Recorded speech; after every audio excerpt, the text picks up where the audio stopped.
Himalayas is escape, it's beauty, it's hundreds and hundreds of square kilometers of barren land, of craggy mountains, of gorges, and that's what really makes the Himalayas what they are.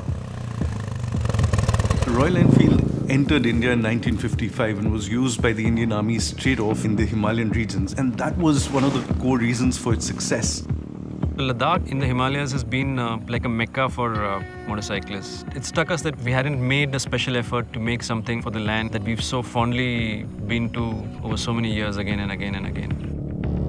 Over the last 60 years, we've learned what it takes to make a motorcycle which can traverse those terrains in a proper fashion.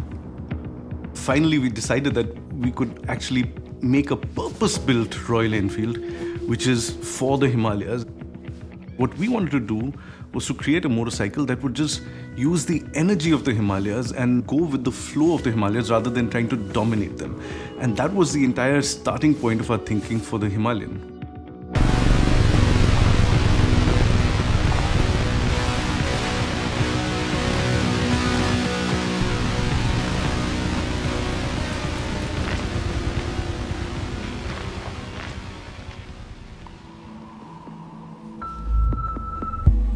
All the natural elements of Himalaya contributed to the development of this motorcycle in terms of inspiration.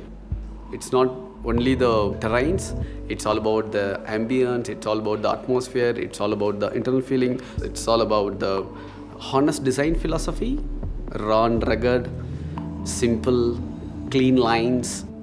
Is for people with an adventurous spirit that want to see the world and go places, but it's also for people that want something that's rugged, reliable, robust for urban commuting and everyday use.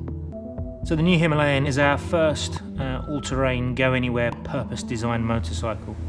The LS 410 stands for Long Stroke 410, and the long stroke is the Royal Enfield DNA. It has an unique technology features completely developed from scratch. It will give you a longer service life periods, longer maintainability period. The counterbalancer helps in reducing the vibrations and also gives a very smoother ride. When you move into a off-road terrain conditions, the low end torque helps you to move through obstacles in a better way.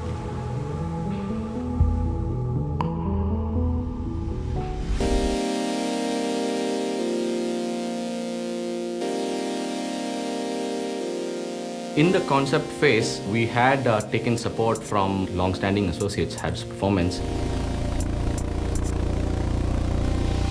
During this test program, we built a mule bike which was highly adjustable. The first thing we did was lay out the motorcycle geometry, so it's getting an idea of the wheel sizes, the amount of suspension travel you want, the ground clearance that you're looking to achieve.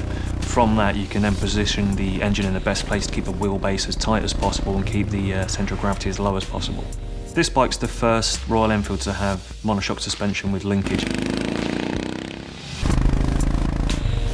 So while testing the Himalayan on the Chennai racetrack, while most people put a lot of emphasis on the off-road performance of such a motorcycle, it's very important to have really good on-road manners as well.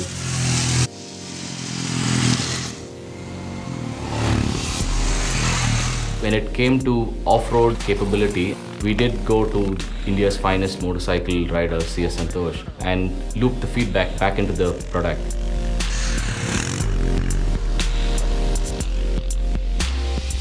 I find it really interesting to actually test our motorcycles, and I feel it's very important for the leadership to actually get their hands dirty and really understand what the motorcycle is about and make sure that we get it right.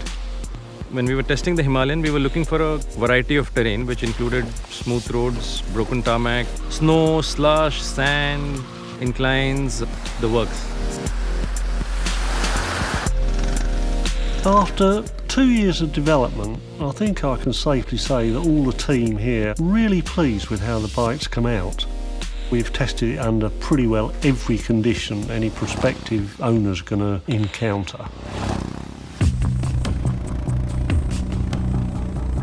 There's a good bond between the rider and the motorcycle, and that's quite essential when you want to go out on a tour, especially to a place like Ladakh.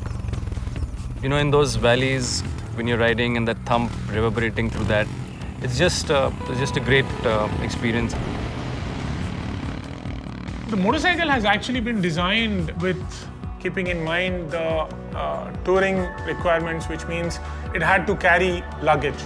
So luggage mounting frame, hard aluminium panniers which are strong enough but light enough, soft luggage, frame in the front of the vehicle to allow for extra luggage, which is jerrycan. The whole set of gear has gone through as much torture test as the actual motorcycle has gone through. Stamp of authority came from the Himalayan tests.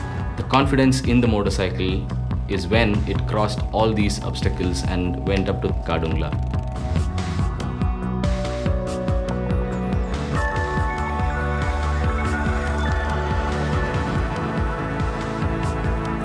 I feel we've really accomplished what we had wanted to, which is to build a motorcycle that was purpose-built to take on the Himalayas. In the Himalayan, we've created a bike that is as comfortable off-road as it is in the city, giving the opportunity to go anywhere and really enjoy any environment or terrain. A lot of the things which will help you in adventure touring will actually help you in your daily commute. Suspension travel will help you make your ride blush. Road tires will ensure that you have the kind of grip when you need it, and the maneuverability which will go over rocks will also help you through traffic.